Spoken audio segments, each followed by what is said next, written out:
Allah wa malaikatahu yusalluna 'alan nabi ya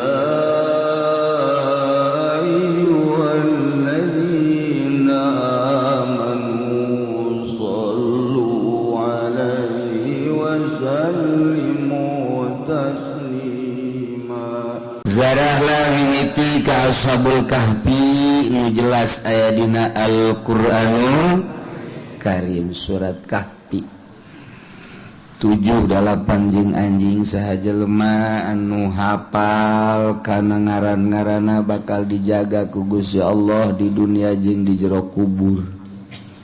Atau teu hafal tapi ditulis dibawa ku urang atau ditempelkeun di imah bakal dijaga tina balai-balai panyakit jeung termasuk pamalingan.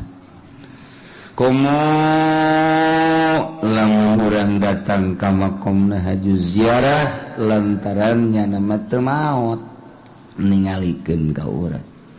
Muksalmina tamlikho kapsatat martunus saribunus palyastat yunus zunwanus palyastat yunus kitmir 8 tah walaupun tileutik apal eta barang dibere ku almarhum abah tah apalkeun alhamdulillah apal datang ka kuari muksalmina tamlikho kapsatat martunus zunwanus saribunus palyastat yunus kitmir ente mah nus teh ya sekarang kitu Ashabul Kahfi baheula di zaman Raja Dikyanus nyalametkeun agama lantaran Raja Dikyanus zalim. Kemudian nyana sebagai patih-patih di kerajaan nyalametkeun diri agama Islam disalametkeun ka guha kapanggih nu genepan jeung salah saurang petani nu boga anjing ta eta diajak jadi saurang mah meunang di jalan tamata jeung anjing nami entek hiji-hijina anjing nu asup ka sorga anjing Ashabul Kahfi ka sorga teh mah lantaran nyana ngajagaan di hareupeun guha kieu eta anjing teh masyaallah kan 300 tahun sare hudang deui maha kawasa Allah akhirnya nyana ka kota lapar begitu ka kota tapi nyana lapar-lapar ge mikiran bae keur hees buuk pendek tapi barang hudang buuk panjang cek nyana kok ieu panjang cepet amat nyana asup ka guha kira-kira asar hudang kasorot panon poe kira-kira jam 9 jam 10 perasaannya nama atuh kamari bae udang padahal mah 300 tahun buuk panjang kuku panjang ieu hees sakedeung ge cenah kuku paranjang amat pareng 300 tahun sare kawasa Allah geus diganti kerajaanna rajana geus jadi raja soleh begitu ka kota turun meuli dahareun dideuleu duitna kaget tukang roti lantaran ieu mah duit geus 300 tahun 3 abad di Raja Dikyanus nyana neuleuh deui ka beungeut neuleuh deui ka duit neuleuh deui ka beungeut neuleuh deui ka duit tukang roti teh si jelema bener tah henteu 300 tahun kaget Pak begitu dongeng kitulah kaayaanana masyaallah nyana langsung ngagro-grokeun ahli-ahli kampung ahli kota tapi ieu Dikyanus nu diutus non kitu ngaranna muksalmina tamlikho nu diutus lumpat deui ka gunung ka guha bebeja bahwa ternyata raja geus diganti urang sare 300 tahun kuari geus raja na raja soleh singkatna dongeng ke urang mun panjang umur sakedeung deui engke bakal naon kitu ngabahas Ashabul Kahfi. Wah, nu kolot bahasa nawal kaburu. Wah, angel kan saayat dua ayat. Ih, caknya na angel kumaha pugu ashabul kahfi dan jadi 300 tahun. Sanu nyaho cenah aing di bawah umur 300 tahun. Oke sih, gitu. Bisa kawin di kaparawan mantep betul. Maha kawasa Allah. Balik ingat doanya nak brek sare. Datang ke kuari. Mentak tulang-tulang nu aya kadeuleum bohong tama. Jelema ti robah ashabul kahfi. Engke bakal jadi tentara kitu Mahdi ke di akhir bakal aya Dajjal kemudian Mahdi heula kemudian Dajjal na ieu bakal jadi tentara Kangjeng Nabi Isa alaihis mimiti Dajjal Mahdi heula Mahdi kemudian Dajjal tas Dajjal kakara Kangjeng Nabi Isa dibantu laku tentara na ashabul kahfi berikut jeung anjing-anjing tuh jadi nu kuari kadeule tulang bohong tama tulang nang neuneunan we aya di dinya tulang-tulang bohongnya mah teu maot mun urang kaberenehan wa ditutup eta bakal ningali sosokna masih utuh kene masyaallah tazarah kadinya beres zarah kadinya zarahlah ke Abdurrahman bin Auf. Abdurrahman bin Auf teh salah seorang sahabat muhajirin yang nama orang Mekah nu asup Islamna sahari sabada Abu Bakar Siddiq. Begitu Sidina Abu Bakar Siddiq asup Islam maca syahadat di payunan Kangjeng Nabi isukna langsung Abdurrahman bin Auf asli nama ngaranna Abdul Amir diganti ku Kangjeng Nabi begitu asup Islam cek Kangjeng Nabi Abdu ade ganti ngaran saha Abdurrahman alhamdulillah mantap kuariga loba nu diganti ku kula saha ngaran sia Pengki ganti kula Pengki naon atuh aduh masyaallah. Ialah Abdurrahman bin Auf salah seorang tina asyaratil mubasysyirina bil jannah 10 anu geus dibubungah surga. Kangjeng Nabi geus ngajelaskeun 10 manusia haram ka neraka. Ambo teu kira-kira tah mah. Haram ka neraka. Pan ari urang mah haram. Teu bisa ngomong ku kumaha. Ieu haram ka neraka. Al-mubasysyirina bil jannah hiji Abu Bakar Siddiq, 2 Sayyidina Umar, 3 Sayyidina Utsman, 4 Sayyidina Ali, 5 Sayyidina Thalha, 6 Sayyidina Zubair, 7 Sayyidina Sa'ad, 8 Sayyidina Sa'id, 9 Abdurrahman bin Auf, 10 Abu Ubaidah. Eta mah geus haram ka neraka eta mah. Engke nu bakal kukucuprakan di neraka neangan jelema nu iman ka Kangjeng Nabi nyana ngojai di neraka. Neangan coba besi aya urang sepatan ya. Dulu yeuh kunyana. Aya. Lu iman ya? Iya. Kok lu jadi kerak neraka? Kenapa emang ini? Iman mah iman, cuman ngeridit saya dulu katanya. Waduh, dicokel tangge ku Abdurrahman bin Auf. Bangun lu. Kenapa bukan dari kemarin-kemarin? Bak ketemunya sekarang lu. Ini untung ketemu lu. Ya Abdurrahman bin Auf bisa bahasa sepatannya. Ya Allah, ya Rabbi.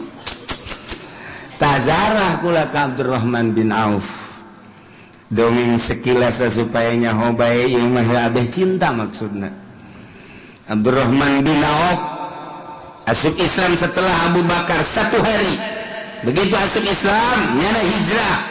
Pertama, hijrah kedua langsung singkat bae mah ka Madinah. Datang ke Madinah didulurkeun ku Kangjeng Nabi antara muhajirin jeung ansor. Didulur-dulurkeun teh, diselap-selapkeun abe hirup suasana. Panjang dongengna. Kuari Abdurrahman bin Auf didulurkeun ka Sa'ad bin Abi Waqqas. Begitu didulurkeun cak Sa'ad Abdurrahman maneh teh geus jadi dulur ka kula seorang manusia nu loba tanah kula di dieu pilih tanah nu mana babagi siring saparo maneh saparo kula saparo pilih nu mana yuk urang tani jang negakeun agama Allah hiji nomor kedua kula boga pamajikan dua pilih nu mana jang ente hiji insyaallah lamun aya nu kitu tah kuari kiai kula boga pamajikan dua salah sahijina los jang kiai pilih tanu kolot los siapa aya karunya kos kitu insyaallah tahu urusan saya Abdurrahman langsung seri pohara amat saat jedeh amat bager amat teu salah Kangjeng ngadulurkeun ka kaula cuman cek Abdurrahman kula narima kana kabageran anjeungan kula mah di Mekahna pedagang pangnuduhkeun bae ayeuna sauk mana pasar kula dek dagang tuduhkeun tuh langsung nyana dibere modal saetik langsung dagang dengan singkat waktu singkat dagangna maju jasa pohara majuna pas mejehna rada maju rada langsung nyanam kawin make mahar sorangan mas kawinna mahal pun baheula begitu kawin bebeja ka Kangjeng nyana geus make baju anyar pan baheula mah lamun kawin teh make minyak koneng jadi kadeuleu bahwa ieu panganten Kangjeng Nabi langsung senyum Abdurrahman mencerak ngomong urang mah maneh tas papanganten muhun eta bisa mayar mas kawin teh mana hasil dagang barakallahu laka ya Abdurrahman cek Kangjeng Nabi nah geus walimah encan aulim walau bisyat aya bahasa Kangjeng Nabi aulim walau bisyat ka Abdurrahman bin Auf nu kuari ku urang dibabaca tah ku Ki Pudoli aulim walau bisyat walimatul arus eta ka Abdurrahman bin Auf tah pertama Kangjeng Nabi ngucap aulim walau bisyat walimah atuh anjeun Abdurrahman sanajan ku embe tan walau bisa maka Abdurrahman nu sajan-sajana nu teu boga loba keneh bahasa Kangjeng Nabi ieu mah keur ka Abdurrahman mah walau bisa langsung walimah Abdurrahman terus maju ketika Kangjeng Nabi ngabutuhkeun dana jeung perang panggeulana ngacung Abdurrahman cek Abdurrahman kaula boga duit 4.000 dinar emas 2.000 dek dititipkeun ka Gusti Allah pake perang 2.000 jang keluarga kula kumaha cak Kangjeng Nabi barakallahu laka ma ataita wa barakallahu laka ma amsakta doa Kangjeng Nabi ka Abdurrahman bin Auf matak ditulis di makamna barakallahu laka ma ataita wa barakallahu laka ma amsakta aya nyaho ka rombongan kula neuleutan teu tadi dulu pasti lawang daya oh iya doa Kangjeng Nabi Masya Allah muga ngabarokahkeun Kangjeng Abdurrahman karena naon dibikeun 2.000 teh tadi jeung naon dicekel jeung keluarga 2.000 eta doa Kangjeng Nabi ka Abdurrahman tidinya makin luar biasa pohara jasa hartana pohara begitu pohara loba lah nu disalurkeun ku Abdurrahman kebutuhan yang agama geus mah kuda geus mah onta terakhir perang Tabuk perang terakhir Kangjeng Nabi jauh ti Madinah ka Tabuk mah nah ieu melawan Romawi kan Kangjeng Nabi dibutuhkeun dana nu gede jasa onta kuda jeung alat-alat perang lantaran ieu tentara Romawi nu sakitu lobana maka Abdurrahman bin Auf ngaluarkeun onta teu kurang teu 1.000 kuda kitu keneh dana dan lain sebagainya doa kedua kali barakallahu laka ma'ataita cek Kangjeng pohara jasa kesimpulanna mah ketika perang Uhud eta mah terakhir ketika perang Uhud Abdurrahman bin Auf lah anu jadi kalang dada jeung Abu Ubaidah Kangjeng Nabi ngahalangan panah serangan ti kafir ketika terdesak mukminin Abdurrahman bin Auf jeung Abu Ubaidah, Sidina Abu Bakar Siddiq, Sidina Umar anu ngahalangan Kangjeng Nabi, 10 sahabat nu ngahalangan Kangjeng Nabi, Abdurrahman lah anu ngahalangan paling hareup. Kena Abdurrahman setik ieuna, kena deui ieuna. Begitu ditingali Kangjeng Nabi ge kan kena waktu perang Uhud mah. Ieuna tah bibirna waosna murag hiji. Gitulah Kangjeng Nabi. Begitu beres perang Uhud, balik ke Madinah, dibuka awakna aya 40 tapak pedang di awakna. Tapi seri bae Abdurrahman. Begitu seri ditanya ku baturna, kunaon Abdurrahman maneh eta kitu? Cacat 40 seri bae. Hayang syahid teu jadi cenah. Wah, jasa eta gede jasa wawadena jeung kahayangna. Beuh, masyaallah. Urang mah lain kitu, Pan. Kunaon sia ngaleungis mah? Adina itu pae. Jauh jasa jeung urang. Masyaallah. Pemikiran Abdurrahman bin Auf. Ya, kawawanina Abdurrahman bin Auf urang eueuh satai kukuna acan. Teu sieun setik-etik acan ka kafir nya nama. Malah nyana mah hayang jasa syahid di medan laga. Gitulah Abdurrahman bin Auf setelah wafat Kangjeng Nabi nyana nu jadi kalang dada ummahatul mukminin. Cek nyana wahai ummahatul mukminin, garwa-garwa Kangjeng ulah mikiran naon. Satungtung aya kene Abdurrahman bin Auf dahar, minum, pake dan lain sebagainya. Kula nu jadi kalang dada. Geus kabeh pamajikan Kangjeng Nabi keur mah 30 putra. Geus putra angkat dan lain sebagainya. Abdurrahman bin Auf kedalnya ka ummahatil mukminin, ulah mikiranna naon ibadah, kula nu tanggung jawab. Ya Allah ya Rabbi. Begitu terakhir Abdurrahman bin Auf milu perang ke Syria.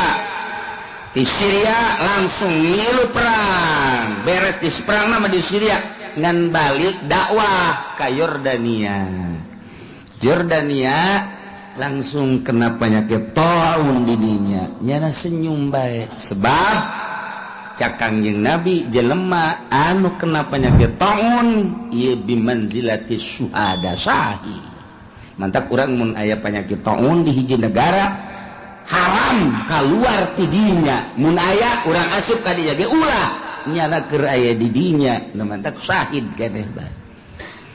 Bahasanyana kula hirup ku doa Kangjeng Nabi barakallahu laka ma'ataita wa barakallahu laka ma'amsakta. Teu aya hiji perkara nu dicekel ku kaula kecuali boga kauntungan. Pernah terjadi andai kata caknyana batu dibuka ieu handapna bakal jadi emas jeung perak di leungeun kula mah. Kulana tak ku untung bae dagangna untung betah pedagang hadiahan Abdurrahman bin Auf tah. Ih tah untung bae nya nama dagangna. Asal tuturkeun dagangna untung bae milider nya nama geus hese tandingna sugihna Abdurrahman bin Auf mah. Embe tina hiji jadi ribuan, onta tina hiji ribuan, kuda tina hiji ratusan. Kitu kene naon segala rupa ge dicekel ku nyana geus semua ina luar biasa ngan henteu aya niatan jang sorangan jang li'i kalimatillah. Mantap hiji-hiji salah sahiji al mubasysyirina bil jannah tina 10 nu dibubunga asup ka sorga. Kami kamari ka dinya zarah ka Abdurrahman bin Auf. Masyaallah teu sangka lantaran terjadi ke Palestina. Maka ditambahlah poe di Yordania jang ziarah. Terus ziarah kemana deh ke Kangjeng Nabi Syuaib di Aikah. Urang mun maca Quran dongengna Ashabul Aikah. Kangjeng Nabi Syuaib eta adalah kitu mitoha Kangjeng Nabi Musa alaihi salam. Jadi ziarah kami toha Kangjeng Nabi Musa. Ke gunung mencil masjid dibuka lawangna langsung makom Kangjeng Nabi Syuaib. Gitulah ziarah kamari. Kanjeng Nabi Syuaib nulis dibere wahyu bakal boga minantu lain sambarangan cek Gusti Allah teh hiji jelema nu gagahna luar biasa tandana nu bisa mukakeun batu bokakeun batu tutup sumur jadi baheula aya hiji sumur giliran antara mukminin jeung Yahudi sapoe mukmin sapoe Yahudi ditutup dah make batu tah cirina mun aya jelema bisa ngangkat batu ku sabelah eta minantu anjeun Syuaib ngimpina kos kitu wahyu bener bae begitu anakna dua Siti Rohila jeung Siti Sofuro tadinya ngangon barang endek minuman batuna ditutup lantaran lain bagianana jol Kangjeng Nabi Musa ditanya nek naroneng biasa lalaki sok nanya kan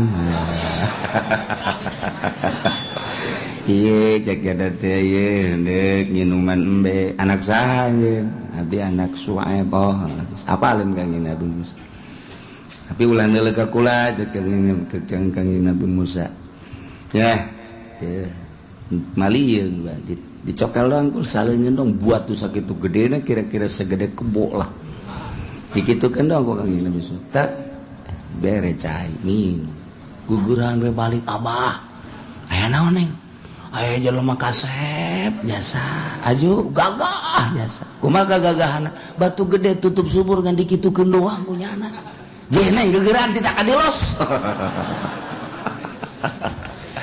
bener pak bener kita kadi gitu tuh kadi itu aya kene Kangjeng Nabi Musa di dinya aya naon neng kadi abah ditah kadi itu oh aya tuh aya leumpang si awet heula nyana panderi lantaran petuduh jalan pak begitu pas di sawah pun subur di ditu di Yordan subur pertanian begitu nyana ti heula nyingkap bitisna stop cak Kangjeng Nabi Musa stop neng panderi kuda ti heula asal duduhkeun we ka mana-mana emang kunaon henteu teh kunaon naon ayo lamun ente nyingkap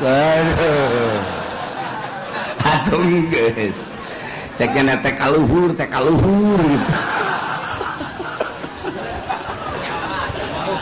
Masya Allah ada lagi Nabi Musa geus mungkin tuh datanglah ka ditu ka Kangjeng langsung datang ka ditu buburuh sagesa buburuh nah ieu dek dibere kitu hadiah dikawinkeun jeung anakna asal kitu nyana daek buburuh kuli ngangon salila 3 tahun akhirnya Kangjeng Nabi Kangjeng Nabi Musa buburuh terakhir titah milih antara Sohilah jeung Sofuro nyana milih ka Siti Sofuro kawin lah beres kawin jaga Kangjeng Nabi Syuaib langsung berangkat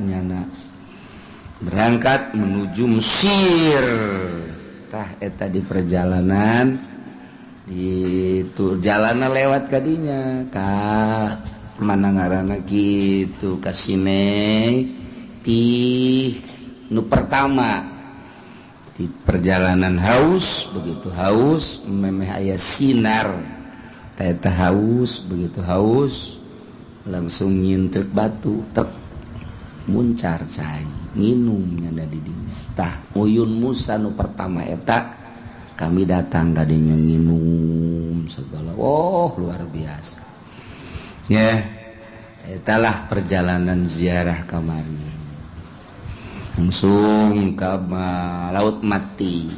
laut mati teh jadi ngambang naon eta urut Kangjeng Nabi Lut sezum teh lamun dina Al-Qur'an tafsir dibalikeun teh tah jadi kamari datang kadinya marahan di biasa kan kula teh kula mah di luhur bae luhur ka handap kitu turun aya 10 meter mah leuwih meureun ka laut mah turun kula mah di luhur menang 10 menit jol urang bule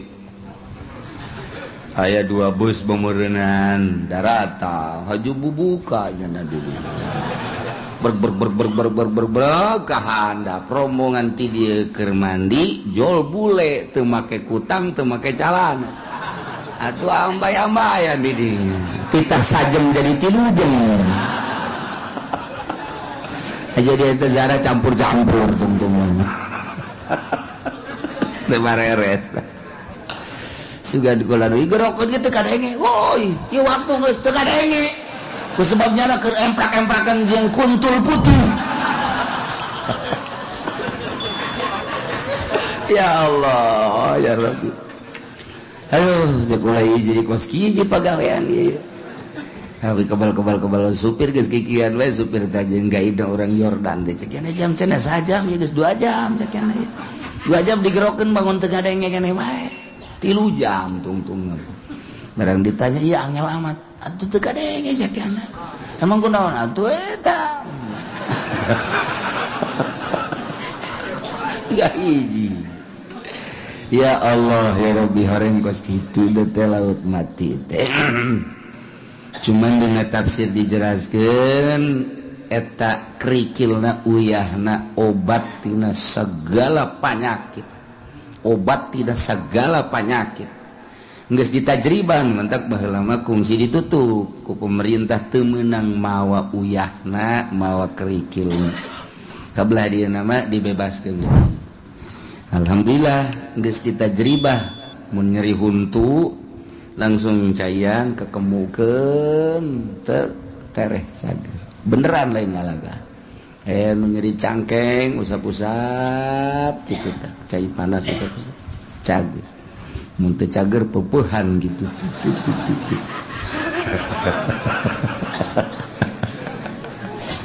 Khadijah Zara terus zarah deui kawana ka Petra teh dina Al-Qur'an wal fajri wa layalin ashr as-saf'i wal watr wal laili idza yasha hal fi dzalika qasamul lidzi hijr terus kadituna wa samud alladzina jabu sakhra bil wad wa fir'auna dzil autadil ladzina taghaw fil bilad eta kaum Samud jadi Kangjeng Nabi Soleh baheula lahir di Yordan ka Petra jadi kaum Kangjeng Nabi kaum Samud mah Samud alladzina jabu sakhra bil wad anu bisa nektrekan batu di jeung imah kadinya Petra disebut ka peninggalan kaum Samud ya kemudian jadi berarti Kangjeng Nabi Soleh di Yordan terus ziarah deui ka mana ka Kangjeng Nabi Yusa alaihissalam Kangjeng Nabi Yusa setelah Kangjeng Nabi Musa wafat dilanjutkeun ku Kangjeng Nabi Yusa alaihissalam Kangjeng Nabi Yusa teh anu ngabarengan Kangjeng Nabi Musa waktu Kangjeng Nabi Musa hayang kapangijeng Kangjeng Nabi Khadir alaihissalam fata teh budak ngora anu ngabarengan Kangjeng Nabi Musa di sisi laut ku Gusti Allah mun maneh hayang nyaho jelema pangpinter mah lain maneh ke tah ka sisi laut di mana aya jelema engke di laut leumpang eta jelemana cirina di mana-mana maneh mau lauk asal lauk ngolosot eta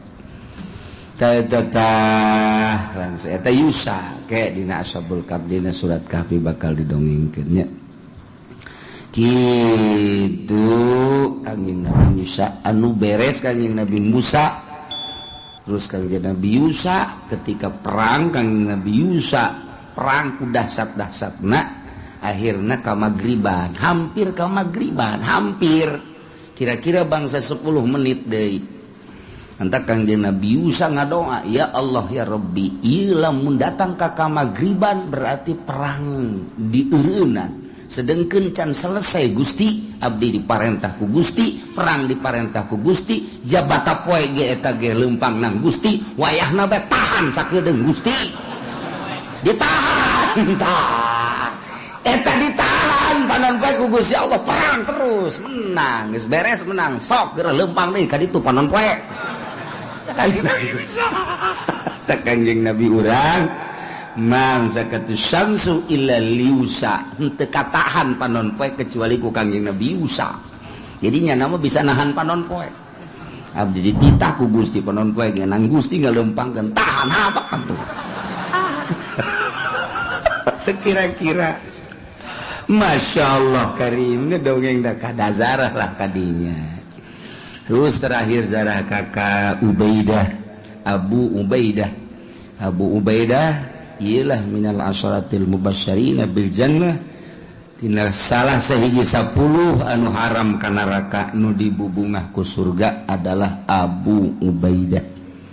Abu Ubaidah mah jelema anu cakang jeung Nabi, likulli ummatin aminun wa aminu hadhil ummah Abu Ubaidah. Masya Allah, cakang jeung Nabi likulli ummatin aminun, tiap umat aya jelema anu terpercaya. Wa aminu hadhil ummah, jelema anu terpercaya di umat kaula Abu Ubaidah.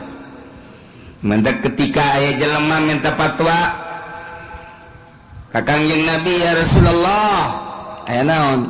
Abdi teh tebih ka Gusti Rasul, haju ima ndek menta bae utusan ti Gusti pangabereskeun soal waris di lembur abdi. Saha anu dipercaya ku Gusti, maka tolong utus ka ditu. Mangga kayak tungguan salat zuhur Kangjeng Nabi babarengan jeung sahabat.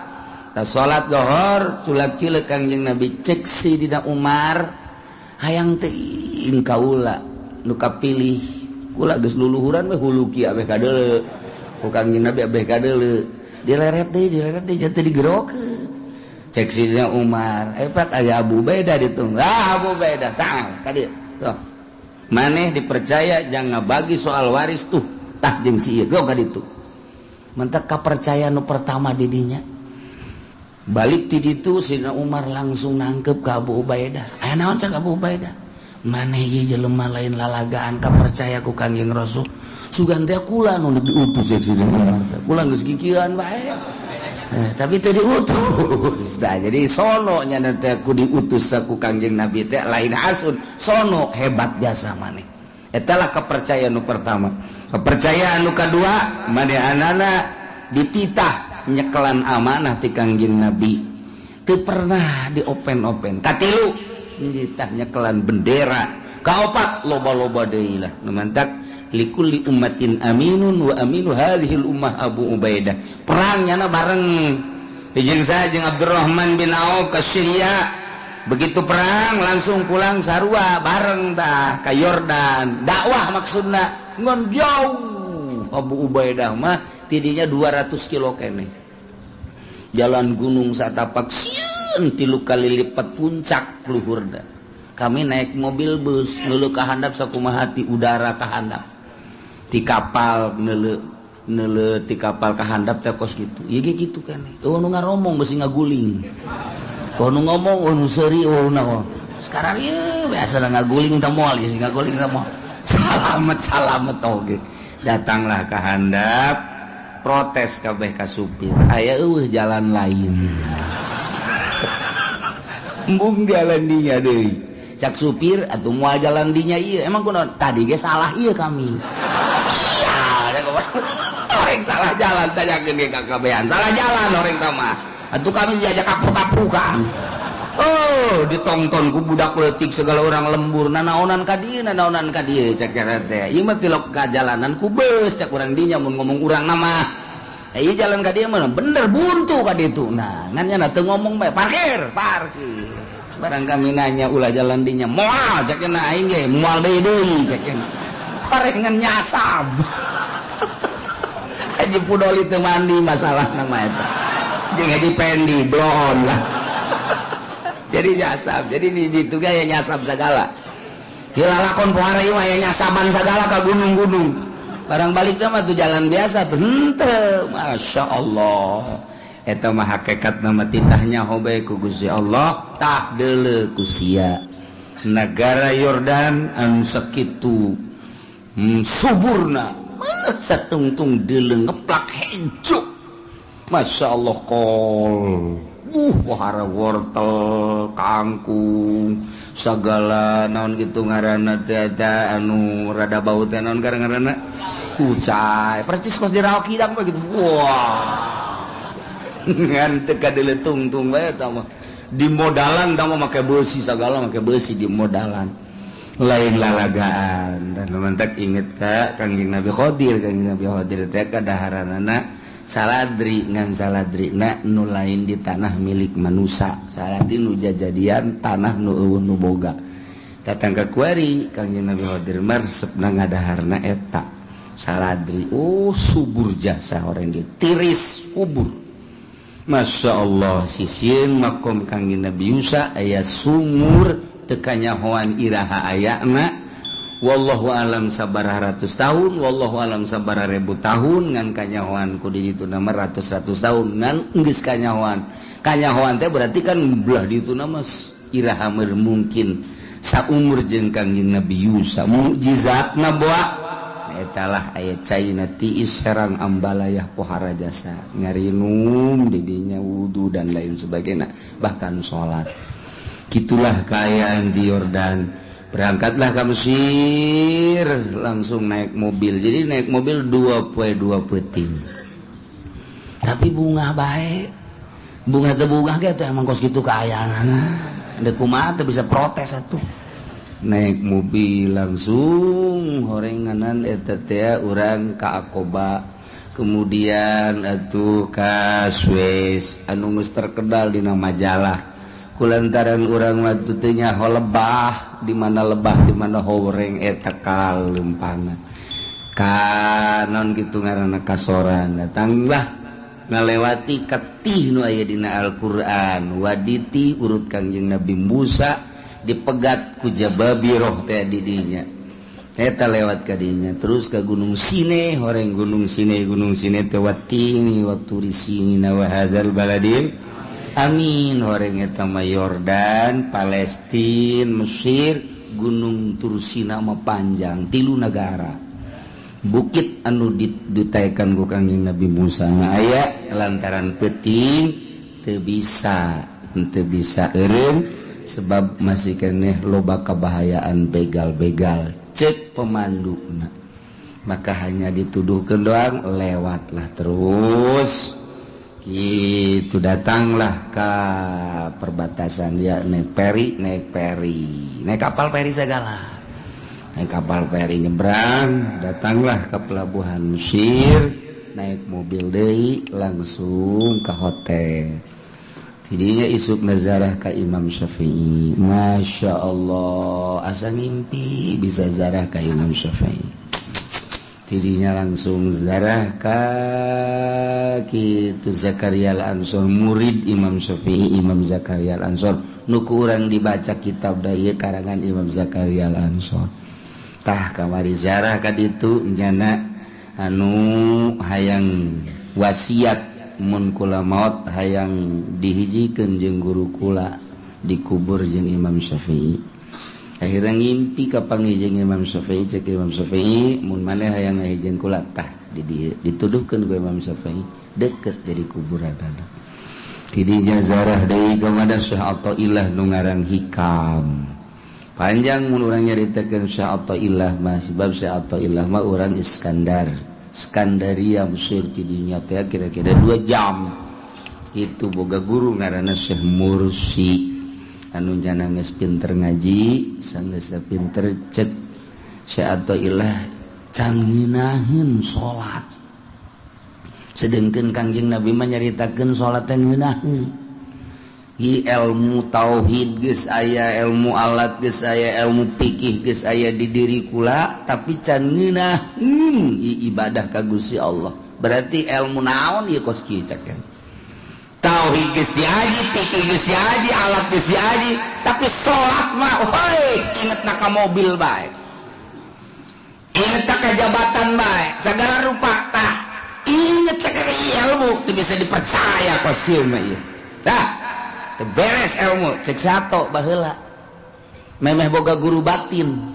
ayalah didinya Syekh Mursi teh diaduti ku manusia kabeh timimiti budak datang ka kolot manut kabeh nyana bendu bisa naon sih teh si kiai ilmu ada raratan tadinya ngararaji zalalikir dah teu pararuguh bisa naon sih Syekh Mursina geus ngomong kula bakal boga murid kula bakal jadi wali geus ngomong gitu ke moal kebal deui bakal datang jelema murid kula nu bakal jadi wali sedangkan di dieuna antinya na maka kos kitu teh Syai'ato mah lah nanaonan teh Syekh Mursi kikituanan di aya nu ngasehatan. Coba maneh hayang ngeunaheun salat bisa ibadah khusyuk coba datang ka naonan sombong mah jelema didaratangan ku jelema loba kos kitu henteu datang bae heula ka ditu coba ge coba aing cobalah cenah datang ka ditu coba jelema kur ribuan gitu milunya na ngaji didengekeun gunanya jatis bener sakena ieu ngaji ngeunaheun ieu aing mal balik cek kena dek bebeja datang sasalaman cek Syekh Mursi atau padahal encan kenalan kan geus nyaho sia ka aing ulah sok kikituanan ulah suuzon ulah teu percaya moal ngeunaheun salat sia lamun sia teu ngaguru ka aing cih panyahoeun cek kena bener berarti ya guru lain lalaga guys kula geus moal balik dek ka guru pokona mah langsung masantren di dinya sapoe 2 poe sabeure 2 bulan geus langsung ngeunaheun salat cek nyana eueuh deui guru iwal ti hiji-hijina guru kula guru batin ieulah Syekh Mursi entak di dinya lah nyana perjalanan hirup jana jeung penemuan jadilah hikam aya hikam teh ya karangan Syai'atul panjang ke dongeng nama tak ieu kula kamari ziarah ka Syekh Athaillah terus ka Salahuddin Al-Ayyubi Salahuddin Al-Ayyubi nu pernah ngayakeun muludan pertama 1000 onta eta lah ziarah ka dinya Salahuddin Al-Ayyubi itu bentenganana kemudian anakna aya di dinya makomna dinya ziarah gitulah seputar ziarah kamari alhamdulillah ka para sahabat para ulama-ulama salafus sholihin para aulia Allah terakhir ziarah ka Kangjeng Nabi urang Kangjeng Nabi Muhammad sallallahu alaihi wasallam 3 poe di Madinah langsung ka Mekah 4 poe langsung balik ka dieu sehat teu aya naon suama sakali 130 sehat kabeh barang datang ke Indonesia batuk kabeh green hees teu eureun aya saya mah datang ge nyanang euy itu aya tamu dengan layar teu kuat cak eleh hees salah dahar nu tadi nama kudu roti heula ulah wakasan di dieu langsung sangu jeung pepetek ya gering atuh boro-boro lutas di mana nu di imah bae gering nya ge dahar gos kitu ti ditu daging hayam roti dan lain sebagainya datang ka imah eta pepetek jeung peda yang ngamuk batu gata kuari encan normal sebenarnya masih langleng kene alhamdulillahirabbil alamin salamet kalayan kisah kitu singkat nabe alhamdulillah nu diimpi-impikeun hayang kapanggih jeung Imam Syafi'i laksana tinggal engke hayang ka Yaman ka ditu Turki besi aya nu dek milu geura siap-siap ku hari nyeng celengan geus aya 50 juta pake kawin heula ka Yaman mah tetep teu milu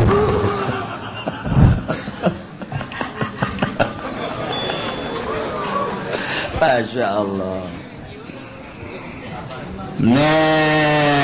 Makan di Mesir mah ka piramid segala ka ditu kan non gara-gara Firaun ka Bengawan Nil Masya Allah. Nah ka Kairo Al Azhar ka dinya ka Sayyidina Husain sanajan sirah-sirahna nu dimakamkeun tetep di lantaran maulidan ribuan jelema kukulah henteu meunang paberencai titah naik mobil bae sebab beusi leungit hiji bae pan cilaka sebab deuk maulidan di dinya teh di Sayyidina Husain masyaallah rame na pohara baliklah alhamdulillah na salamet urang bisa ngaji deui bahkan lamun jadi minggu hareup bakal aya tamu keturunan Tuan Syekh Abdul Qadir Al-Jailani hayang hadir di pengajian urang. Tadi nandek minggu ieu cuman waktuna ke minggu hareup. Mun jadi nyana bakal datang ka dieu hadir di tengah-tengah urang incu Tuan Syekh Abdul Qadir Al-Jailani. Wah, ieu rugi pokona mah mun minggu hareup ngabesan rugi. Insyaallah kumaha kersani gusingannya nangis janji hayang hadir di majelis ieu. Ya Allah ya Rabbi. Tama adapun jadi jeung teu nama kumaha Gusti ngersakeun nganyanana geus aya di Indonesia ku hari. Tinggal waktuna hungkul janji minggu hareup. Mudah-mudahan urang kabehan diberes panjang umur, diberes sehat, anjeunna ge kitu keneh ke bisa hadir di tengah-tengah urang nyana hayang ningali pengajian di dieu di Cilongok. Jadi engke teu kudu kumaha ge ditanggap bae pasti bahasa Arab. Mentak saminggu ieu ente kabeh kudu kursus bahasa Arab. Sing hareup bakal ceramah nya make bahasa Arab. Masya Allah ya naam bae menyerah olah. Naam jeung ulah. Allah karim. Ieu mah pengajian urang meneruskeun urusan diat wa malaya tagadaru yupradu bi hukumatin bilasoh. Ari tatunuh tadi pastikeun kos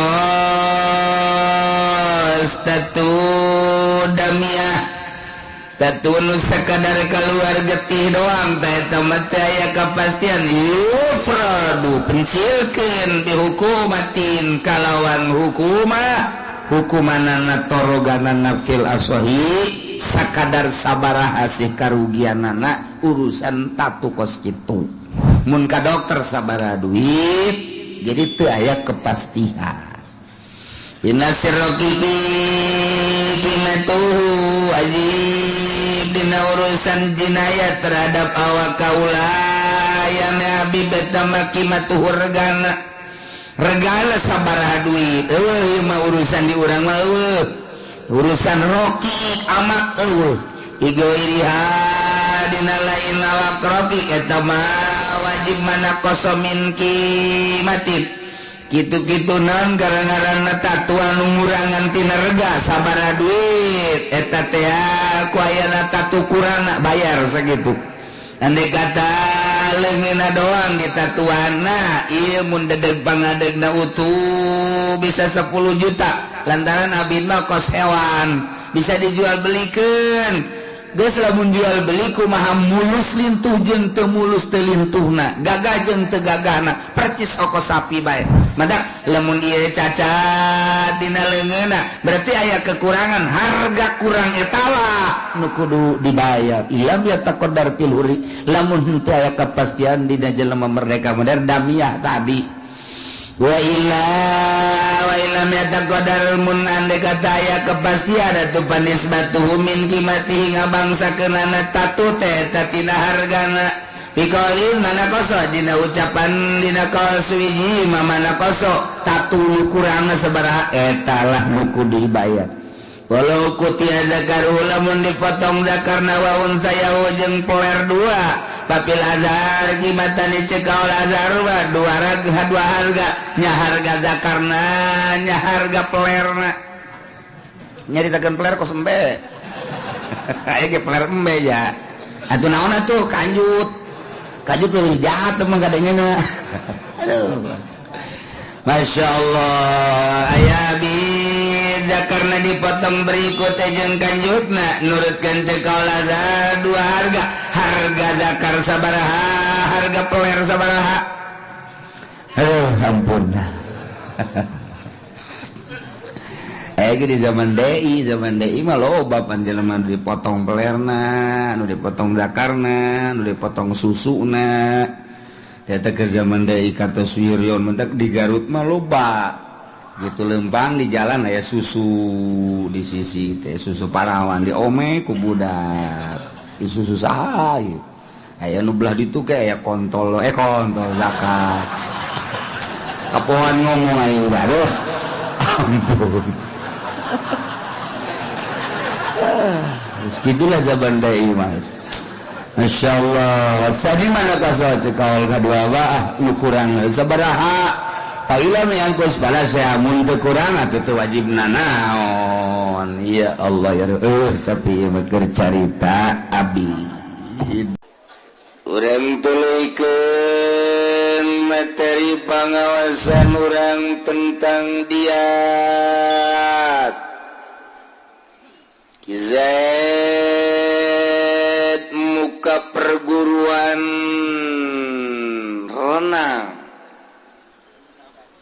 renang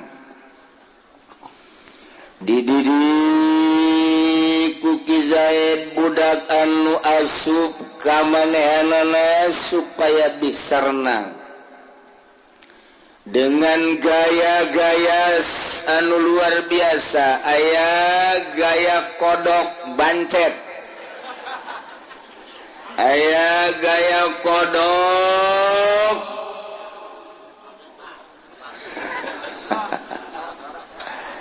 aya gaya buaya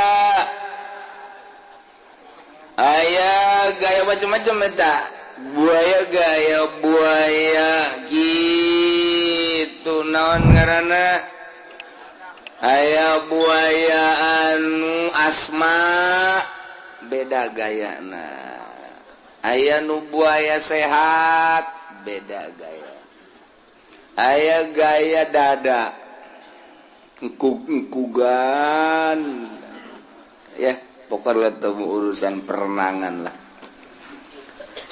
aya nu gaya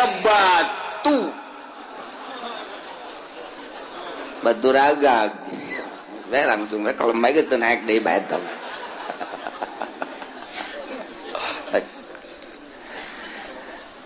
tapi lawan belajar renang di itu mah babarinya di mana di laut mati di Yordan sebab moal kelem di luhur batu maki moal bahaya mah ayalah Ki Umar ngasupkeun anakna umurna di bawah bale karak 4-5 genep tahun diasupkeun ka Ki Zaid maksud supaya dididik diterimalah ku Ki Zaid dibawalah ka laut ku Ki Zaid langsung dididik ternyata eta anak Ki Umar nu ngaranna Khalid begitu diasupkeun ka laut ku Ki Zaid langsung dididik sakali dua kali tilu kali leus ka jero laut kakerem paeh Khalid paeh di laut di bawah atas nama bimbingan Zaid sebagai pembimbing renang paeh Ki Khalid tah kumaha eta wajib katempuan apa henteu tah Ki Zaid ieu masalah walau sulima sabiyun lamun Khalid dipasrahkeun ila sabahin ka pendidik renang Zaid maksudna liu'allimahu supaya dididik renang dibawalah ka cai reka empang reka kali atawa ka laut begitu dididik pagori kok kakerem wajabat dia tuh wajib bayar dia katempuan Ki Zaid katempuan Masya Allah eta masarua bae jeung budak ditadidik ka ustad supaya bisa maca Quran ngejah dididiklah ku ustad alif jabar be jabar ba aba ta jabar ta jabar satasa be jabar ba ta jabar ta bata mim jabar mata jabar ta mata sin jare sia jabar ya sia mata sia didik takojana kulantaran belot ya Ki Holid mah ya anak Ki Umar teu daek bisa-bisa alif jabar jabar ba aba jabar tasa jabar tasa balik deui alif jarai jabar ba iba alif jabar a jabar ba aba ditungtun mah bisa ke sorangan be alif jarai jabar bu ibu wah budak ieu hese ieu mah terus bae jadi kaserengan Ki Zaid akhirna dipecut ku Ki Zaid jeger biasa bageula sok dipecut Pak. Begitu dipecut meureunnan sekali dua kali ya kena saraf muter ke Holid muter di pencatan pecat paeh Masya Allah tak kumat tak ustadzah walau sulima sabiun lamun dipasrahkeun Holid ila muallimin kaki Zaid sebagai pendidik ustad maksudna liu alimahu abeh dididik aiprak eta budak belat disinter katawa dipecut pae wajibat dia tuh ustad wajib ketempuhan bayar diat aduh mayar minyak tilok untung nama ketempuhan ya Allah ya lalawora eta asup nasi ustad teh lalawora jadi numantak di fikih aturanana mun urang deuk ngadidik anak nu bandel pamajikan nu bandel meunang ku urang dipeupeut ngan meupeuna bitisna bitis guru dipeupeut teh bitis bantak eta sok aya nu ka imah Waalaikumsalam can ditanya geus cari kue wah pasti dicandung ka jeung kokona teh jauh ya potongan kieu mah aju di dieu bengep sakumaha tas tinju jeung Muhammad Ali bener bae aya naon ye aduh cenah abdi teraniaya ku salaki yo ku salaki poe masa lagi bisa ngajotos kieu emang kumaha mimitina abdina datang ka nu kolot oh bener bae oh neng dicandung aju teu kuat datang ka nu kolot dijotos sakeuna teh parenjol di dieu ieu ye beungeut mah ciumeun lain jotoseun tadeui belon tah jadi ieu anu dijotos salah lamun endek dipeupeuh bitisna bitis peupeuh jeger jauh kapaeh kan bitisna ayo sia jauh gadedik budak ke bitis jeger ngaji sia jeger ayo ngaji abah ge teu ngaji ulang ngomong-ngomong abah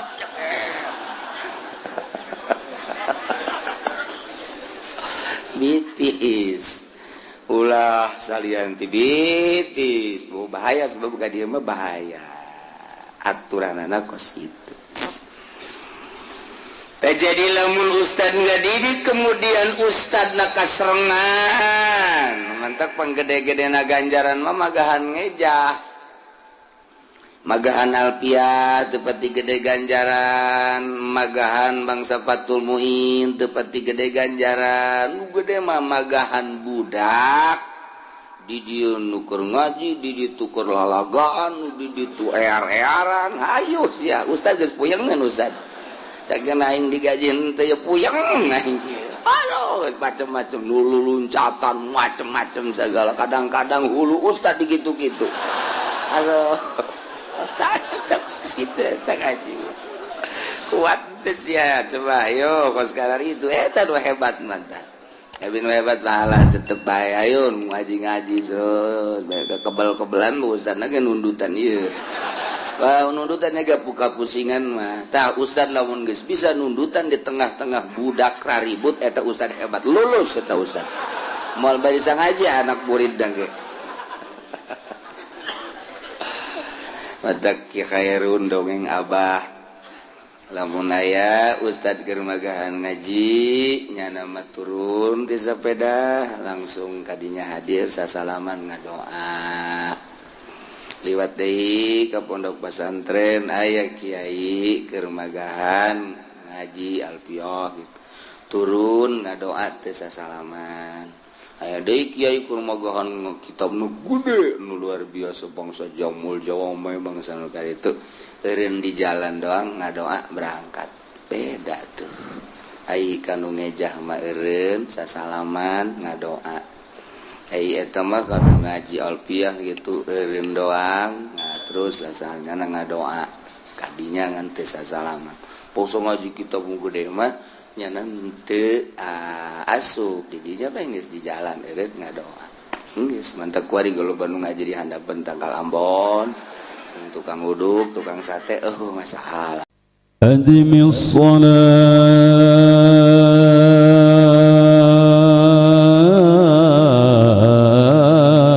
على الحبيب محمد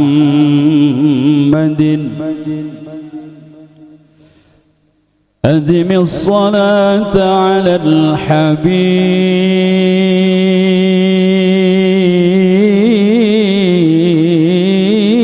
محمد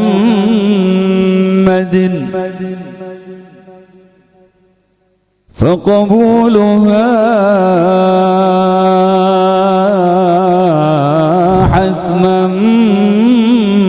بغير تردد أعمالنا بين القبول وردها أعمالنا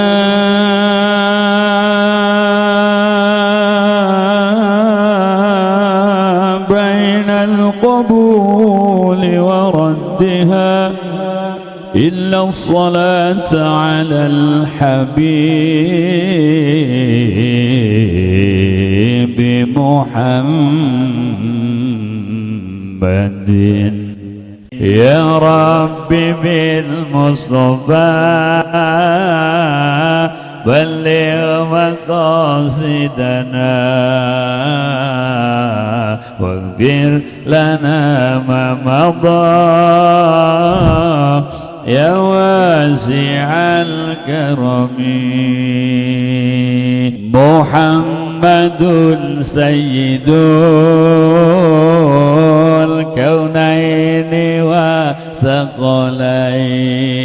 وثقلين والفريقين من عرب ومن عجم يا رب بالمصطفى بلغ مقاصدنا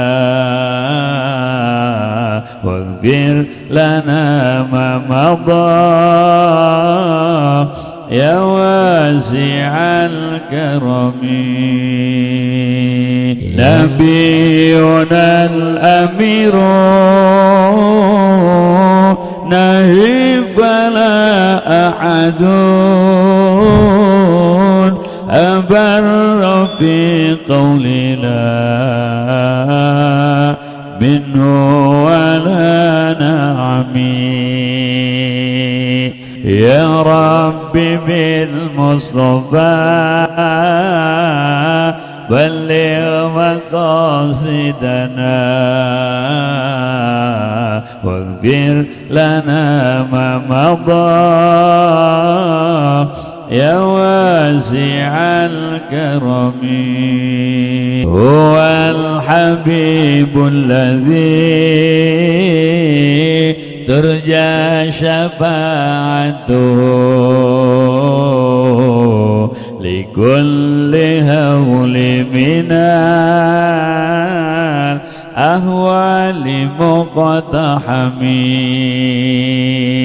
يا رب بالمصطفى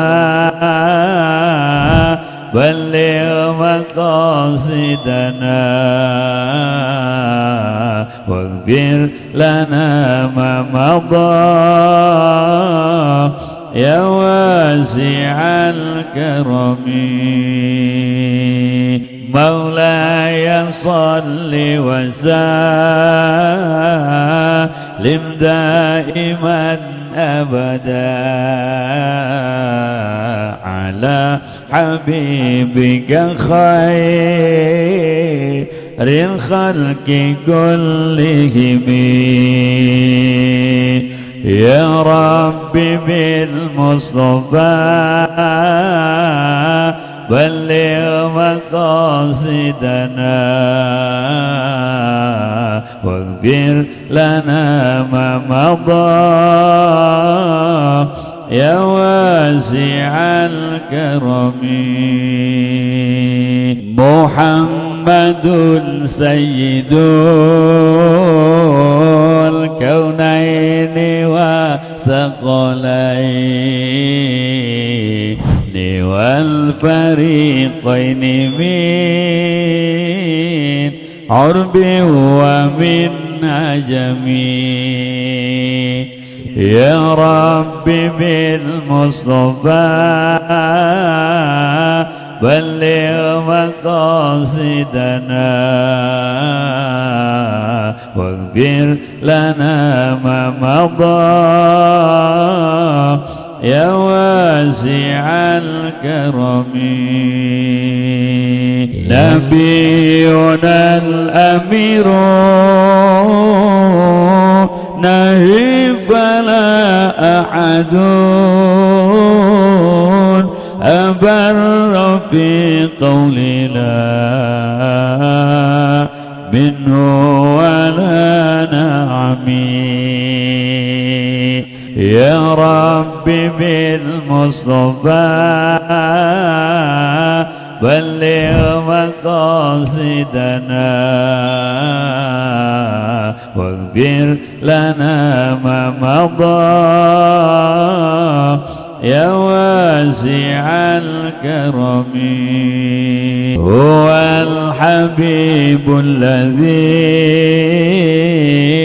ترجى شفاعته لكل هول من الأهوال مقتحم يا رب بالمصطفى بلغ مقاصدنا واغفر لنا ما مضى يا واسع الكرم مولاي صل وسلم دائما أبدا على حبيبك خير الخلق كلهم